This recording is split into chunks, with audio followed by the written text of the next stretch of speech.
Hello everyone, myself Chirag Pur. Last lecture in discuss about basic introduction of chemistry. Today we will discuss about chemistry paper number 503 physical chemistry and analytical chemistry. In this paper total 3 unit and we will start unit number 3 analytical chemistry. In chemistry, chapter number 7, volumetric analysis.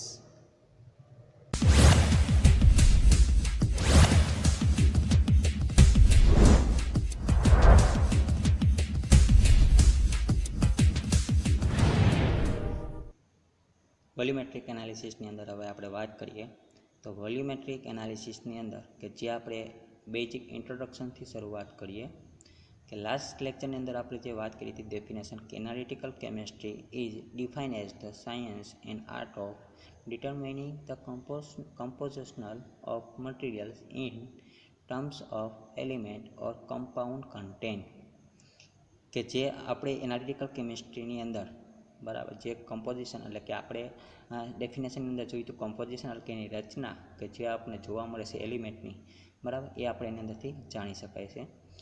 Analytical chemistry, it is of prime importance to find out what a substance is composed of and exactly how much. The goal of a chemical analysis is to provide information about the composition of a sample of matter, that is, to gain information about the qualitative and quantitative component of substance. કહેવાનો મતલબ અહીંયા જે analysis થશે બરાબર કે જે આપણે વાત કરી ચેપ્ટરની વોલ્યુમેટ્રિક એનાલિસિસ એ એનાલિસિસ છે એ 2 ટાઈપ્સ હોઈ શકે કે ક્વોલિટેટિવ અને ક્વોન્ટિટેટિવ બરાબર. તો એને આધારે કે જે આપણે વાત કરવાના છે તો કે એને આધારે વોલ્યુમેટ્રિક શું કહેવા માગે છે તો કે વોલ્યુમેટ્રિક જે એનાલિસિસ છે એ one of the classical wet method of quantitative analysis. Quantitative means અહીંયા આપણે જે વાત કરવાના છે ક્વોન્ટિટેટિવ શું હશે તો કે એ ક્વોન્ટિટેટિવની અંદર કે જે આપણે સબસ્ટન્સ હશે એ સબસ્ટન્સ કેવો હશે તો કે એ ક્વોન્ટિટેટિવ્સની અંદર સબસ્ટન્સ જે હશે બરાબર એ થોડોક એનો આપણે કહી શકાય પ્રમાણ એટલે કે જથ્થો છે એ વધારે હશે બરાબર. અને ક્વોલિટી એટલે આપણે કહી શકાય કે સબસ્ટન્સ છે એ કેટલા પ્યોર ફોર્મની અંદર છે. Okay, it involves the measuring the volume of a solution of accurately known concentration that is required to react with a solution of the substance being determined. Volumetric પ્રેક્ટિકલની અંદર જે આપણે મેજરમેન્ટ કરશું બરાબર કે જેનું કોન્સન્ટ્રેશન આપણે જાણતા હોય અને જે આપણી પાસે અનનોન કોન્સન્ટ્રેશન હોય એની મદદથી આપણે વોલ્યુમેટ્રિક પ્રેક્ટિકલ છે એ કરી શકીએ. એના માટે આપણે સોલ્યુશનની છે એ રિક્વાયરમેન્ટ હોવી જોઈએ. The solution of known concentration is added in small portion from a burette કે જેનું કોન્સન્ટ્રેશન આપણે જાણીએ છીએ જેની સાંદ્રતા આપણે જાણીએ છીએ બરાબર એને આપણે બ્યુરેટની અંદર રાખવામાં આવે છે. The process is called a titration અને જે ટાઇટ્રેશન વડે આપણે એમ કહેતા હોય કે ટાઇટ્રેશન વડે પ્રેક્ટિકલ છે એ પરફોર્મ કરવાનો હોય છે.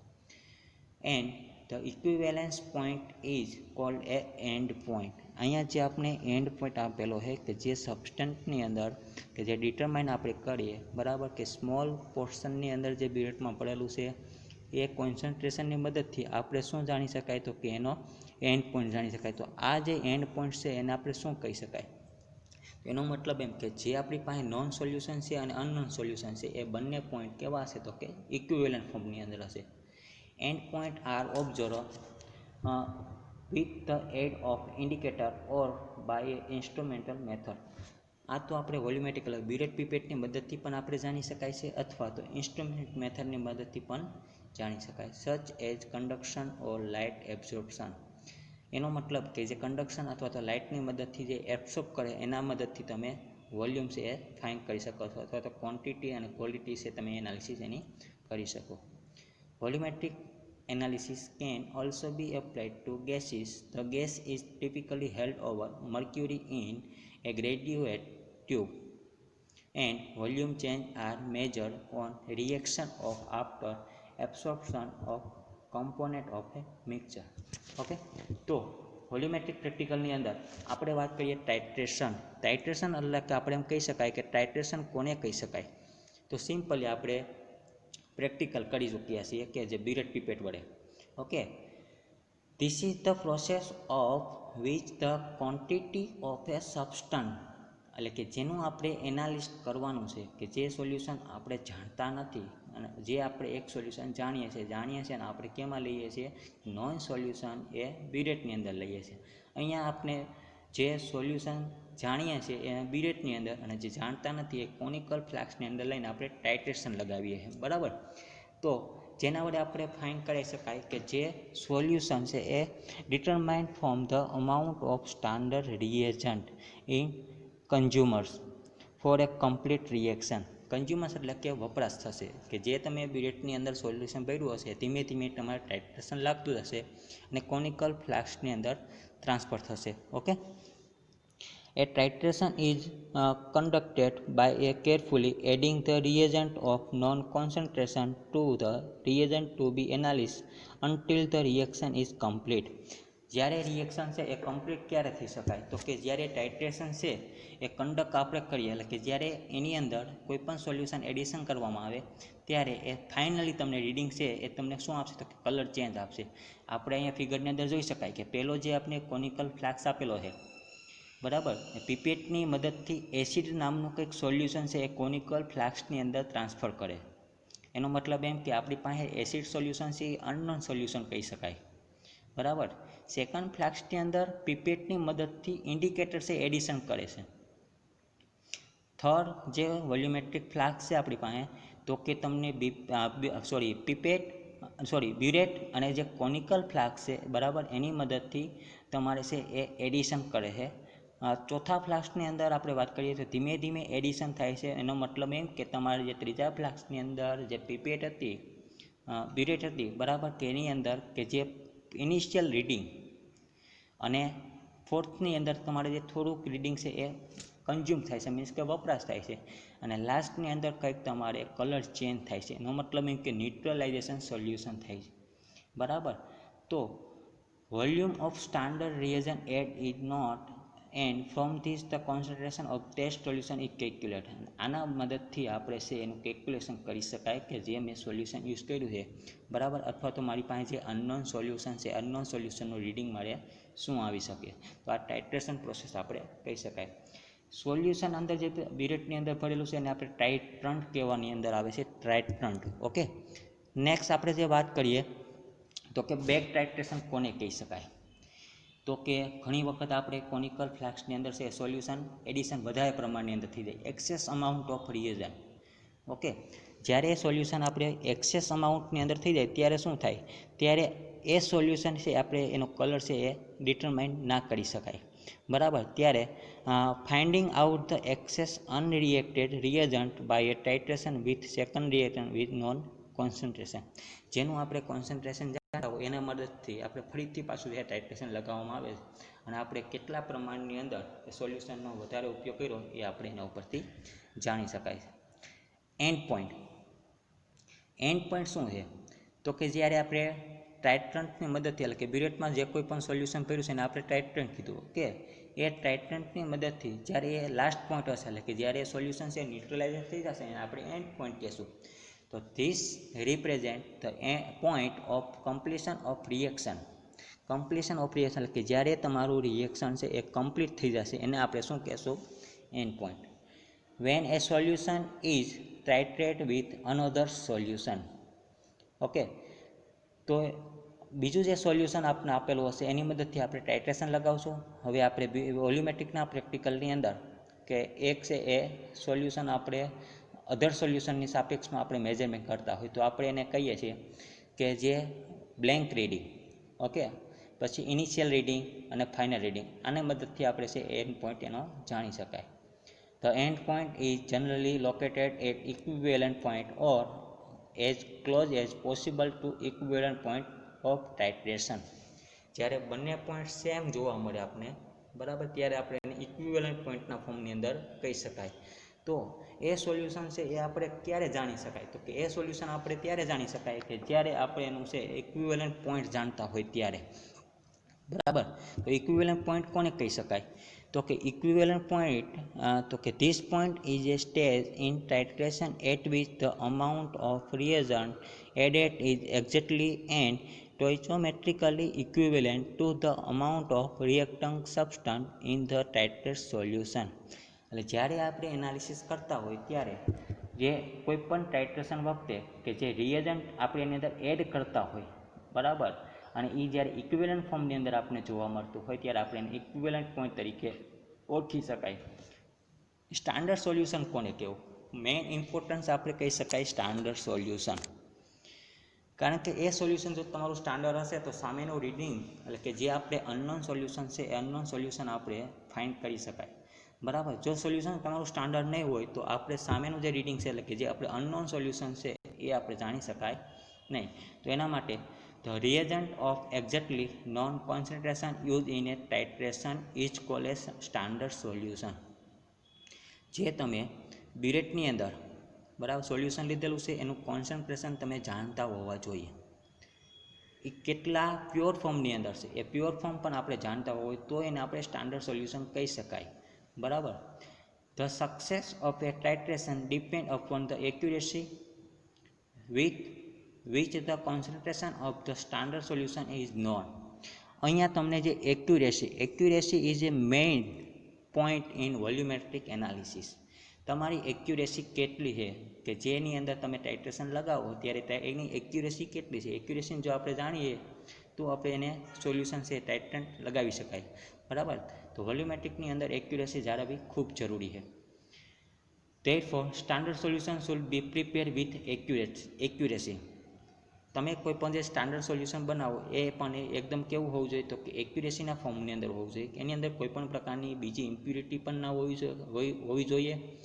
અને એ સોલ્યુશન જે સ્ટાન્ડર્ડ બનાવશું આપણે, બરાબર, એની અંદર બીજા કોઈપણ પ્રકારનું કેમિકલ્સ અથવા તો કોઈપણ પ્રકારનું રિએજન્ટ છે એની અંદર એડિશન થયેલું ના હોવું જોઈએ. ઓકે, તેને આપણે સ્ટાન્ડર્ડ સોલ્યુશન તરીકે આપણે ઓળખી શકાય. નેક્સ્ટ આપણે જોવાના છીએ કે જેની અંદર આપણે વાત કરશું કે ઇક્વિવેલન્ટ વેટ. મેઇન ઇમ્પોર્ટન્સ જ્યારે તમે સ્ટાન્ડર્ડ સોલ્યુશન બનાવશો ત્યારે તમારે ઇક્વિવેલન્ટ વેટ અથવા તો મોલેક્યુલર વેટની છે તમારે જરૂર પડતી હોય, બરાબર. અહીંયા આપણે જે પોઈન્ટ શીખવાના છે કે ઇક્વિવેલન્ટ વેટ કોને કહી શકાય? તો કે equivalent weight of an element is the number of gram that could combine with or displace 1 gram of hydrogen or 8 gram of oxygen or 35.5 grams of chlorine. It is the atomic weight divided by the valency. Equivalent વેટની આપણે પહેલાં definition આવડવી જરૂરી છે, બરાબર. Equivalent wet એટલે તુલ્યભાર, કે તુલ્યભાર જેટલું વજન હોય અને આપણે એને 1 લિટરની અંદર સોલ્યુશનની અંદર આપણે ડિઝોલ્વ કરતા હોય ત્યારે એને આપણે શું કહી શકાય? ઇક્વિવેલન્ટ વેટ, બરાબર. કોઈપણ સબસ્ટન્સ એનો મોલેક્યુલર વેટ હોય, ઓકે, મોલેક્યુલર વેટ હોય તો એની સાપેક્ષની અંદર આપણે ઇક્વિવેલન્ટ વેટ આપણે જાણી શકાય. ઇક્વિવેલન્ટ વેટ જાણવા માટે આપણે શું કહી શકાય? તો કે અહીંયા તમને જે આપવામાં આવી છે એની વેલેન્સી, આ વેલેન્સી છે એના વડે આપણે ડિવાઈડ કરવું પડે તો આપણે એનો ઇક્વિવેલન્ટ પોઈન્ટ જાણી શકાય. જેમ કે આપણે એક્ઝામ્પલ તરીકે જો જોતું હોય તો આપણે એક્ઝામ્પલ આપણી પાસે છે H2SO4, ઓકે. H2SO4 છે, આપણે H2SO4ની મદદથી આપણે શું કહી શકાય? તો કે H2SO4ની અંદર આપણે એનો મોલેક્યુલર વેટ જાણીએ છીએ કે 98 ગ્રામ છે, ઓકે. ઇક્વિવેલન્ટ વેટ શું થશે? તો કે 49, બીકોઝ અહીંયા જેની વેલેન્સી છે આપણે H+ એની કેટલી છે? તો કે 2, કે જેના વડે આપણે ડિવાઈડ કરી શકીએ અને એનો ઇક્વિવેલન્ટ પોઈન્ટ છે આપણે જાણી શકાય છે, ઓકે. તો ઇક્વિવેલન્ટ પોઈન્ટ જાણવા માટે અથવા તો ઇક્વિવેલન્ટ વેટ આપણે જાણવા માટે આપણે એનું ફોર્મ્યુલા આપણે આવડવું જરૂરી છે અને વિથ ડેફિનેશન, રાઈટ. ત્યારબાદ આ જે આપણે આ કોન્સેપ્ટ જોયા એ બધે તમારા માટે એકદમ વોલ્યુમેટ્રિક માટે ઇઝી કહી શકાય અને આપણે જાણતા હોવા જોઈએ, ઓકે. ત્યારબાદ આપણે જે પોઈન્ટ આવશે એ પોઈન્ટ આપણે જે તમારા ચેપ્ટરની શરૂઆત થાય છે, પ્રાઇમરી સ્ટાન્ડર્ડ સોલ્યુશન. આની અંદર જે સોલ્યુશન છે સ્ટાન્ડર્ડ બે ટાઈપના હોઈ શકે, પ્રાઇમરી અને સેકન્ડરી. પ્રાઇમરી સ્ટાન્ડર્ડ સોલ્યુશન આપણે કોને કહી શકાય? In chemical analysis on some solution of weight or volume when temperature, pressure or atmosphere do not affect for long time period, then such solution or weight or volume are known as primary standard. અહીંયા આપણે જે વાત કરવામાં આવી છે કે in chemical analysis કે જે એનાલિસિસ દરમિયાન ઓકે વેટ મીન્સ કે સોલિડ ફોર્મમાં હોય ત્યારે, વોલ્યુમ લિક્વિડ ફોર્મની અંદર હોય ત્યારે, બરાબર, કે જ્યારે એ સોલ્યુશન પ્રિપેર કરતી વખતે ત્યારે તમારે શું ધ્યાન રાખવું જોઈએ, તો કે એના ઉપર ટેમ્પરેચર, પ્રેશર ઓર એટમોસ્ફિયરની ઇફેક્ટ એના ઉપર લાગુ પડવી જોઈએ નહીં. કારણ તો કે આ જે સોલ્યુશન છે એને આપણે સ્ટાન્ડર્ડ સોલ્યુશન કહેતા હોય પ્રાઇમરી તરીકે, બરાબર, તો એને આપણે છે લોંગ ટાઈમ તરીકે આપણે એને યુઝ કરી શકવાના હોય, તો એના ઉપર કોઈ પ્રકારની ઇફેક્ટ છે લાગુ ના પડે. ઓકે, તો આ જે સોલ્યુશન છે એને આપણે પ્રાઇમરી સ્ટાન્ડર્ડ કીધું. ફોર એક્ઝામ્પલ તરીકે આપણે જોવું હોય વોલ્યુમેટ્રિક એનાલિસિસની અંદર, તો કે જે concentration of solution is determined by a standard solution, then the concentration of standard solution, temperature, pressure, atmosphere can affect negligible. કે આપણે કોઈ પણ જે એક્ઝામ્પલ તરીકે વોલ્યુમેટ્રિક પ્રેક્ટિકલની અંદર કોન્સન્ટ્રેશનને આપણે સોલ્યુશન જ્યારે બનાવવું હોય ત્યારે એની અંદર આવા એટમોસ્ફિયર, પ્રેશર કે જે ટેમ્પરેચર છે એને આપણે શું કરીએ છીએ, નિગ્લિજિબલ કરીએ છીએ, આપણે એને અવગણીએ છીએ કે જેને આપણે ધ્યાનમાં લેતા નથી. In neutralization titration succinic acid solution is considered as a standard solution. અહીંયા તમને ટાઇટ્રેશનના જે ટાઈપ્સ આપવામાં આવ્યા છે, ન્યુટ્રલાઇઝેશન, રેડોક્સ ને પ્રેસિપિટેશન ને પેપ્ટાયોન, બરાબર, કે જેની અંદર તમારે સ્ટાન્ડર્ડ સોલ્યુશન તરીકે તમારે કોને ગણવામાં આવે છે, તો અહીંયા આપણે વાત કરીએ કે જે સક્સેનિક એસિડ છે, બરાબર, એને કન્સિડર કરવામાં આવ્યું છે સ્ટાન્ડર્ડ સોલ્યુશન. તો ટાઇટ્રેશન છે કેવું છે, તો કે ન્યુટ્રલાઇઝેશન ટાઇટ્રેશન, બરાબર, કે જેને આપણે એસિડ બેઝનું ટાઇટ્રેશન આપણે કહી શકાય. રેડોક્સ ટાઇટ્રેશનની અંદર તો કે કેમિનોફોર એટલે કે પોટેશિયમ પરમેંગેનેટ ઓર K2CrO4 એટલે કે potassium chromate is considered as a standard solution. In peptide titration AgNO3 means કે silver nitrate solution is a standard solution. Such standard solution are non-primary standard. Similarly, digital electrical weight are standard than the other weight. અહીંયા કોઈ પણ solid form હોય ત્યારે આપણે એનો weight કરતા હોય એ આપણે ડિજિટલ ઇલેક્ટ્રિકલ ઇન્સ્ટ્રુમેન્ટની અંદરથી આપણે એનો વેઇટ કરતા હોય છે.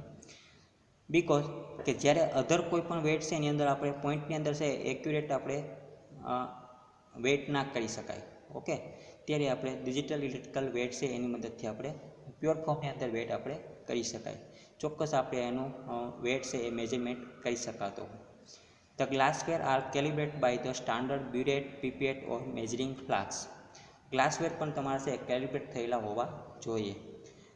In such standard burette, pipette, measuring flask are known as a primary standard. Primary standard તરીકે તમારા સોલ્યુશન એવું નથી કે સોલ્યુશન જ હોવા જોઈએ, બરાબર, જે એપરેચર આપણે યુઝ કરીએ એ પણ તમારા છે સ્ટાન્ડર્ડ તરીકે આપણે યુઝ થયેલા હોવા જોઈએ. ઓકે, તો પ્રાઇમરી સ્ટાન્ડર્ડ બાદ આપણે જે વાત કરવાના છીએ સેકન્ડરી સ્ટાન્ડર્ડ સોલ્યુશન કોને કહેવાય, તો કે સેકન્ડરી સ્ટાન્ડર્ડ સોલ્યુશન માટે આપણે શું વાત કરશે, તો કે જે સેકન્ડરી સોલ્યુશન છે એ સેકન્ડરીની અંદર the solution which are standardize by primary standard can be use to determine the concentration of other solution, then such accepted standard solution are secondary standard. તો એનો મતલબ એમ કે જે તમે સોલ્યુશન યુઝ કર્યું છે પ્રાઇમરીની અંદર, બરાબર, એનું સ્ટાન્ડર્ડાઇઝ કરવાનું છે આપણે સેકન્ડરી સાથે. સેકન્ડરી જે તમારું સ્ટાન્ડર્ડ સોલ્યુશન છે એ એની અધર સોલ્યુશન છે બીજા એની સાથે આપણે એક્સેપ્ટ કરી અને આપણે એનું છે એક્યુરેટ એટલે કે એનું કોન્સન્ટ્રેશન છે આપણે જાણી શકાય. ફોર એક્ઝામ્પલ તરીકે મારે કેવું હોય તો કે મેં સક્સેનિક એસિડ યુઝ કર્યું હતું, બરાબર, કે જે ન્યુટ્રલાઇઝેશન પોઈન્ટની અંદર સક્સેનિક એસિડ આપણે યુઝ કર્યું હતું. એ સક્સેનિક એસિડની અંદર અહીંયા મારે વાત કરવાની છે કે એસિડ બેઝનો જે પ્રેક્ટિકલ છે, એસિડ બેઝ એટલે કે સક્સેનિક એસિડ છે એ એસિડ ફોર્મમાં છે અને NaOH છે બેઝ ફોર્મની અંદર છે. જ્યારે એનું ન્યુટ્રલાઇઝેશન થશે ત્યારે એ ડિટરમાઇન શું કરશે, તો કે NaOH જે સોલ્યુશન છે એ સેકન્ડરી સ્ટાન્ડર્ડ તરીકે આપણે લીધેલું છે કે જેનું આપણે વોલ્યુમ છે એ આપણે ફાઇન કરી શકાય, બરાબર. તો પ્રાઇમરી અને સેકન્ડરી જે એસિડ બેઝ અને સોલ્ટની અંદર આપણે એનો એક્ઝામ્પલ તરીકે યુઝ કરી શકાય. અહીંયા આપણે થોડીક કન્ડિશન આપવામાં આવી છે, બરાબર, characteristic of substance use as a primary standard. તો અહીંયા થોડીક જે પ્રાઇમરી સ્ટાન્ડર્ડ તરીકે તમે શું કેરેક્ટર તરીકે તમે દર્શાવી શકાય, તો મેઇન લાક્ષણિકતા આપણે શું કહી શકાય, તો થોડીક તમને એના પોઈન્ટ્સ આપેલા છે, આપણે જોઈએ. First point, substance should be very pure and stable. તમને કોઈ પણ સબસ્ટન્ટ આપવામાં આવ્યો હોય વોલ્યુમેટ્રિકની અંદર, એ એકદમ એક્યુરેટ એટલે કે 100% છે પ્યોર ફોર્મની અંદર હોવો જોઈએ, બરાબર, અને સ્ટેબલ ફોર્મની અંદર હોવો જોઈએ. Second point, solution should be stable at any temperature and pressure. કોઈ પણ ટેમ્પરેચર કે પ્રેશર હોય ત્યારે તમારું સોલ્યુશન છે એ પ્યોર ફોર્મની અંદર કે સ્ટેબલ ફોર્મની અંદર છે જળવાઈ રહેવું જોઈએ. The substance should not be absorb moisture. તો જે કોઈ પણ તમે સબસ્ટન્સ છે સોલિડ ફોર્મની અંદર એ મોઇસ્ચરને છે એબ્સોર્બ કરી શકે નહીં એ જગ્યાએ રાખવું જોઈએ, અથવા તો એવું પણ હોવું જોઈએ. Fourth point, it should have high molecular weight so that relative error can be negligible. જેના મોલિક્યુલર વેઇટ હાઈ હોય, બરાબર, એને એરર છે આપણે થોડીક રિમૂવ કરવી જોઈએ, નિગ્લિજિબલ કરવી જોઈએ, એને આપણે અવગણવી જોઈએ કે જેને આપણે ધ્યાનમાં ના લેવી જોઈએ. It value of weight should not be variable. અને આવી જે વેલ્યુ છે એ આપણે વેરિયેબલ એટલે કે આપણે ક્યાંક ને ક્યાંક ચેન્જ છે આપણે જોવા મળતો નથી, એનો ચેન્જ છે આપણે માઇનોર ફોર્મની અંદર જોવા મળે. All the glassware should be calibrated. જે તમે વોલ્યુમેટ્રિક પ્રેક્ટિકલની અંદર ગ્લાસવેર યુઝ કરવાના છે, આપણે beaker, burette, પીપેટ, okay, glass road, આ બધું છે એ એકદમ ક્લીન હોવું જોઈએ, કેલિબ્રેટ ફોર્મની અંદર હોવું જોઈએ, બરાબર, કે જેના વડે આપણે મેજરિંગ સિલિન્ડરથી માપતા હોય તો મેજરિંગ સિલિન્ડર પણ એક્યુરેટલી ફોર્મની અંદર હોવું જોઈએ અને એકદમ છે એ ક્લીન હોવું જોઈએ, રાઈટ. નેક્સ્ટ જે આપણે પોઈન્ટ આપવામાં આવ્યો છે એ પોઈન્ટ શું કહેવા માગે છે, તો કે last point, electrical instrument voltage ampere extra should be stable. કે જેના આપણે માની લો ડિજિટલ મીટરની મદદથી આપણે વોલ્યુમેટ્રિક પ્રેક્ટિકલ મેજરમેન્ટ કરતા હોય તો એની મદદથી આપણે જે ઇન્સ્ટ્રુમેન્ટ છે એકદમ કેલિબ્રેટના ફોર્મની અંદર હોવું જોઈએ, ઓકે, તો જેની મદદથી આપણે રીડિંગ છે એ એક્યુરેટલી ફોર્મની અંદર આપણે જાળવી શકાય. નેક્સ્ટ આપણે જે વાત કરવાના છે તે ટાઈપ્સ ઓફ વોલ્યુમેટ્રિક એનાલિસિસ. તો એના ક્લાસિફિકેશનના આધારે આપણે વાત કરી પ્રમાણે હમણાં મેં કીધું કે ટાઇટ્રેશન છે એસ્ટિમેશન એટલે કે જે ટાઇટ્રેશન આપણે લગાવવાના છે એના જે સોલ્યુશન આપણે સ્ટાન્ડર્ડ જોયા હતા એમાં પહેલું હતું ન્યુટ્રલાઇઝેશન કે જેને આપણે સલ્ફ્યુરિક એસિડ કીધું હતું, સેકન્ડ હતું એ રેડોક્સ હતું, થર્ડ પ્રેસિપિટેશન અને ફોર્થ એ કોમ્પ્લેક્સોમેટ્રી એસ્ટિમેશન. 4 ટાઈપના વોલ્યુમેટ્રિક એનાલિસિસ છે આપણે સ્ટડી કરવાના છે, ઓકે. તો એ સ્ટડીની અંદર આપણે શું કહેશું, તો કે ન્યુટ્રલાઇઝેશન એસ્ટિમેશન એને આપણે ગ્રાફ સાથે જોવાનું છે, એટલે કે જેને આપણે ડીપની અંદર આપણે ભણવાના છીએ. રેડોક્સ એસ્ટિમેશન, પ્રેસિપિટેશન અને કોમ્પ્લેક્સોમેટ્રી, ઓકે. નેક્સ્ટ આપણે જેની અંદર વાત કરવાના છીએ તો કે મેઇન કોન્સેપ્ટ આપણે કહી શકાય કે જે આ બધા વોલ્યુમેટ્રિકના પ્રેક્ટિકલ આવે છે, બરાબર, એની અંદર ઇન્ડિકેટર આપણે એડિશન કરવાના આવે. Acid or basic type of organic compound હોય, બરાબર, તો એની અંદર reversibly change of colour depend upon કોના ઉપર હોય, તો કે એની પીએચ ઉપર હોય, બરાબર, કે જે ઇન્ડિકેટર આપણે એડિશન કરતા હોય. તો એ ઇન્ડિકેટર છે એની અંદર ડિઝોલ્વ ફોર્મની અંદર હોવું જોઈએ, કે જે કોઈ પણ સોલ્યુશન છે એસિડ બેઝ, ઓકે, કે એની અંદર છે ઇન્ડિકેટર સોલ્યુબલ ફોર્મની અંદર હોવું જોઈએ. તો એ ઇન્ડિકેટર છે આપણે શું કહેશું, તો કે ઇન્ડિકેટર છે એનું ક્લાસિફિકેશન છે એ એસ્ટિમેશનના આધારે આપણે કહી શકાય, કે જે પ્રમાણે એસ્ટિમેશન હમણાં આપણે વાત કરી હતી કે ન્યુટ્રલાઇઝેશન પોઈન્ટ હતો, બરાબર, રેડોક્શન હતું, પ્રેસિપિટેશન, કોમ્પ્લેક્સોમેટ્રી, તો કેની અંદર કેવું ઇન્ડિકેટર આપણે યુઝ કરવું એ આપણે જાણવાના છીએ, ઓકે. તો ક્લાસિફિકેશનના આધારે આપણે વાત કરીએ તો કે એની અંદર કે જે અલગ અલગ ઇન્ડિકેટર આપણે યુઝ કરવાના છે કે એના એસ્ટિમેશનને આધારે, કે જે આપણે 4 ટાઈપના એસ્ટિમેશન આપેલા હતા એની અંદર આપણે કયા કયા ઇન્ડિકેટર યુઝ કરવાના છે, તો કે ન્યુટ્રલાઇઝેશન ઇન્ડિકેટરની અંદર ફિનોપ્થેલિન અને મિથાઇલ ઓરેન્જ અને મિથાઇલ રેડ, જે આપણે એસિડ બેઝનો પ્રેક્ટિકલ કહેતા હતા એમાં મેજોરિટી અત્યાર સુધી આપણે શું યુઝ કરતા એવા ફિનોપ્થેલિન અને મિથાઇલ ઓરેન્જ. સેકન્ડ આપ્યું છે રેડોક્સ ઇન્ડિકેટર. રેડોક્સ ઇન્ડિકેટર તો કે રેડોક્સ ઇન્ડિકેટરની અંદર શું આવશે, તો કે ડાયફિનાઇલ સલ્ફેટ અને સેલ્ફ ઇન્ડિકેટર છે લાઇક તરીકે આપણે યુઝ કરશું તો કે કેમેનોફોર, કે પોતે કેવો છે તો કે self indicator, okay, a redox indicator. Third one is a precipitation indicator, fluorescein, K2Cr27, ferric alum, બરાબર, કે જેની અંદર આપણે યુઝ કરવાના છે. તો વોલ્યુમેટ્રિક પ્રેક્ટિકલની અંદર ન્યુટ્રલાઇઝેશન ઇન્ડિકેટર તરીકે આપણે ઓલરેડી યુઝ કરતા એવા સેમેસ્ટર 1 થી 4ની અંદર ફિનોપ્થેલિન અને મિથાઇલ ઓરેન્જ. ઓકે, કે જે એસિડ બેઝના પ્રેક્ટિકલ વખતે આપણે કહી શકાય. તો બસ આ લેક્ચરની અંદર આપણે એટલું. Okay, thank you.